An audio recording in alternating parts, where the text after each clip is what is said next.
Pourquoi la Constitution la Terre vivante? Un héritage pour demain, l'équité intergénérationnelle et la Constitution de la Terre vivante. La Constitution de la Terre vivante transcende le simple pacte avec le présent, elle est un engagement sacré envers l'avenir. Au cœur de ces principes se trouve l'équité intergénérationnelle, un pilier fondamental qui garantit que chaque génération lègue une terre plus vibrante, plus riche et plus lumineuse à celles qui la suivront. Cette vision prophétique nous invite à repenser notre rôle non pas comme des consommateurs éphémères, mais comme des gardiens conscients d'un héritage inestimable. L'équité intergénérationnelle postule que les générations actuelles ont le devoir absolu de ne pas compromettre la capacité des générations futures à satisfaire leurs propres besoins et à s'épanouir pleinement sur la terre vivante.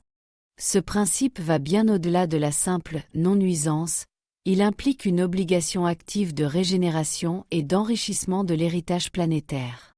Contrairement aux modèles passés qui ont souvent emprunté, sans scrupule, les ressources futures, la Constitution de la Terre vivante exige une démarche proactive.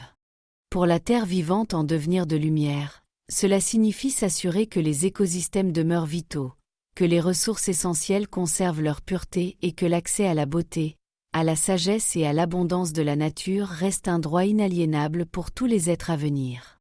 Pour concrétiser ce principe vital, la Constitution de la Terre vivante intègre des mécanismes concrets de garantie.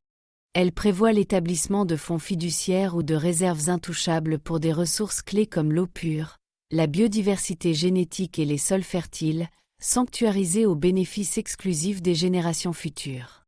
Tout projet ou politique d'envergure est soumis à une exigence rigoureuse d'évaluation d'impact à long terme, s'étendant sur plusieurs générations, pour anticiper et prévenir toute conséquence néfaste. Une obligation de restauration proactive des zones dégradées est imposée, garantissant que nous remettons la Terre en meilleur état que nous l'avons trouvée.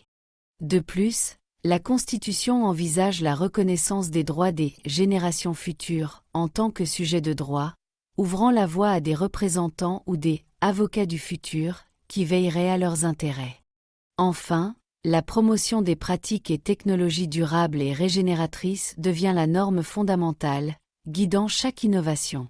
Cette équité est une responsabilité partagée par tous les habitants de la Terre vivante. Elle repose sur la compréhension profonde que nous sommes des gardiens temporaires d'un héritage sacré, et non ses propriétaires. Chaque acte que nous posons est une semence pour l'avenir, une manifestation de notre amour inconditionnel pour ceux qui viendront après nous. C'est aussi une expression de la sagesse que la Terre vivante elle-même incarne, nous enseignant la continuité et la perpétuation de la vie.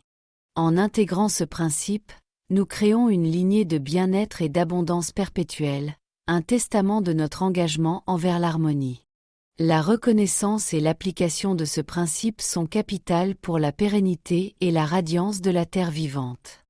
Cette Constitution forge un pont solide entre le passé, le présent et un avenir lumineux, assurant que la Terre vivante non seulement survive, mais s'épanouisse éternellement dans toute sa splendeur.